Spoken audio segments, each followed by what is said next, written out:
God, oh shit. Oh god. Okay. Hello, and welcome back to Smart Martial Arts. We're back in the corner. Isn't that something? You probably can't see me. Welcome back to Smart Martial Arts, the YouTube channel where we talk about everything martial arts. In this video, we're going to be talking a little bit about the different kinds of practical application and why I think they're important and how they tie in together. Starting off with probably the most practical is sparring. Everyone knows what sparring is. Sparring is practice fighting where you go against an opponent and you do everything in a fighting way. You are guard up, going around, throwing push kicks, here, punch kicking, all that kind of stuff. Next is the, if your style doesn't, combinations, where you add a series of blocks, strikes, takedowns, and a finish. And then you have jiu-jitsus, which in my school is any kind of grab. If someone grabs your lapel or shirt, I guess, someone grabs your wrist, both of your wrist or hair. And then you have katas. That's the last one. So let's start with sparring. Obviously, the most practical application, real-world thing. You can go as hard or as slow as you want. You can practice certain things. You can focus on certain things. That's the best way. You start to understand where you may or may not be a strong suit, if you need to work on something, and overall just start to apply certain things you learn. Now with that, combinations and forms or katas kind of play into this, where I think I talked about this in a video previously, maybe this exact same thing. I have no idea, I don't remember. But toolbox. In sparring, you get to use the toolbox. To fill the toolbox, you use forms and combinations. That's the one. So you can start to see where certain things can go. In a form, you see, oh, hey, I can block here, I can punch here. In a combination, I can block, I can wrap, I can take down with this, or I can take down like this. And takedowns are super important.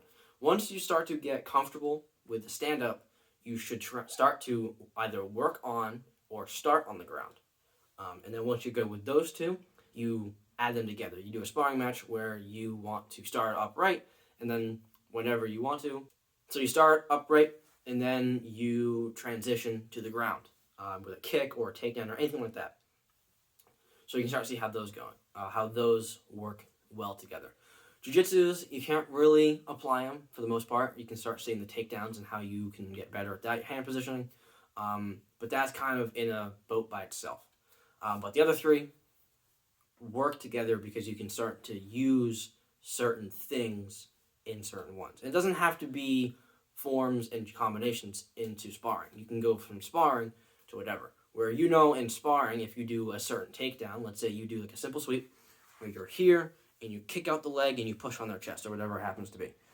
And in sparring, you can see how it's going to work. Now, if you have that in a combination, you can now practice how you would actually do it. So you do here, for whatever reason it doesn't work, you can tweak it, and then you can go back to the combination where it's in, if it's in there, and you can start practicing that takedown. Are we good? And then from there, you can kind of do the same thing with katas, where you can see where the movements are, or where the punches may or may not be able to go, and you can start looking at them and be like, how, if I were to, how could I change this? How could I apply this? How can I work on this in a kata for sparring? Because what a kata is, the main benefit for a kata, and I'll go into the combinations after, is forms or kata, you work on your footwork, where you understand how you can half moon, how you can go into a cat stance, or how you transition and you get used to being in one stance or the other. And then combinations are the upright stuff, the punches, the strikes, anything like that, and the takedowns. You start learning that kind of stuff, and you blend them together, and then you get sparring. Obviously, comparing the three of them are very hard, but you can still work on them the same way. And going into a little bit more with sparring, you should start off doing everything right. You should start off with good guard, staying in the orthodox stance, left leg forward, right foot back, here, jab, cross, all that kind of good stuff. But as you start to get better at it, that's when you should start to add the things that may happen. You look at it realistically. You say, in a real fight, what's most likely going to happen? You're probably going to go to the ground. So as I said before, you add that in. But then once you start getting comfortable with all that, you take it to the next level. where now you can start throwing in the, I guess, more advanced things like here, and you start switching your stance. Because in order to be, my opinion on this is, in order to be an effective fighter, you have to at least understand and know enough in everything that could happen. So that way when you're out in the street, it's not brand new. Where if you are so used to here, left foot forward and right foot back, you can't see my feet, but that's how they are. And then someone out in the street switches up, so now their right leg is forward, so you're here. As far as I've sparred, there's a benefit to having here, because you have, I talked about this earlier in a video a long time ago, where if you have the same stances going at each other, you both have the same thing covered up and it's easier.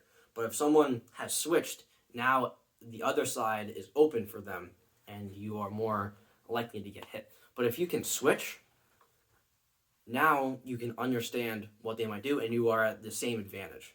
Unless you are really good, like super good at this, then you have the advantage. But when I spar, I'll hear and I'll switch my stances just to keep them guessing. Where I won't stay like this because they're going to know. I'll walk around as I'm stalking. I'll just kind of switch. I'll throw a kick and I'll switch back. Or I'll just keep switching. So you can start doing that. But if you start doing that and you don't know how to fight in the other stance that you don't normally do, and someone comes at you and you didn't expect it, you're just going to be screwed. You're going to go back and you're going to fall. You're going to get taken down. Whatever's going to happen. So with sparring, start off easy, start off slow, but then continue going up and up and up and adding more elements. With forms, it's this is definitely at your own pace, where you may not know what you can work on. You may not be able to tell as easily in sparring, but other people may, so you can ask them, hey, what can I work on here? So it's kind of a self-understanding of, oh, hey, I need to work on this in the cat stance, so when I'm sparring, if I ever do that, and there are times where you do a cat stance, maybe sometimes when sparring, you can understand how to get to it and make it a little bit better. And then combinations, obviously. You want to make sure that you have the correct placement for all of this. You have the correct takedown. You know what you're supposed to do. Because not everything in a street fight is going to go exactly as planned. It's never going to happen. But if you can improvise and know how to get there, then most likely you're going to be better at it than if you had no idea. Jiu-jitsus, you do that so you can start to understand the same thing. Certain takedowns, you have more things in the toolbox if you're going to get grabbed. And you can also throw, if you are in a position where you're sparring and you can get someone into a grab, now you can understand how to fight against it. And you can know what they have to look for, where you can put yourself to where you're at the advantage. And then combination, same thing. Focus on how the takedowns. I think I actually already went over that. But I believe that's all I have to say, so I'm going to shut up. I hope you guys enjoyed it. If there's anything you didn't like or you agree with, put down in the comments below. Other than that, have a good one. I'll see you in the next video.